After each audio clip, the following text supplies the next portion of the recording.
नाज़रीन अहम ख़बर रवां के ॾियूं पिया त घरू खाते जे सूबाई वज़ीर ज़ियाउल हसन लंजार सांगड़ भरिसां मक़ामी अॻवान ख़ुदाबख़्श दर सईं उन जे सिक्योरिटी गार्ड जे क़त्ल वारे वाक़े जो नोटिस वठंदे तफ़सील तलब करे वरिता आहिनि। सूबाई घरू वज़ीर ज़ियाउल हसन लंजार SSP सांगड़ खां रिपोर्ट तलब करे चयो आहे त वाक़े में मुलवस जवाबदारनि जी गिरफ़्तारी लाइ टीम जोड़ी वञे, समूरा टेक्निकल ज़रिया ऐं शाहिदनि ज़रिए जवाबदारनि खे कानून जी गिरफ़्त में आंदो वञे। घरू वज़ीर केस जी जांच माहिर ऐं तजुर्बेकार ऑफिसरनि हवाले करण जी हिदायत कई।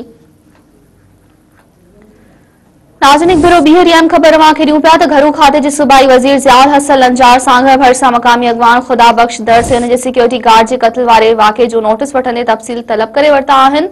सूबाई घरू वज़ीर ज़ियाउल हसन लंजार SSP सांगड़ खां रिपोर्ट तलब कंदे चयो आहे त वाक़े में मुलवस जवाबदारनि जी गिरफ़्तारी लाइ टीम जोड़ी वञे, समूरा टेक्निकल ज़रिया ऐं शाहिदनि ज़रिए जवाबदारनि खे कानून जी गिरफ़्त में आंदो वञे। घरू वज़ीर केस जे जांच माहिर ऐं तजुर्बेकार ऑफिसरनि हवाले करण जी हिदायत कई।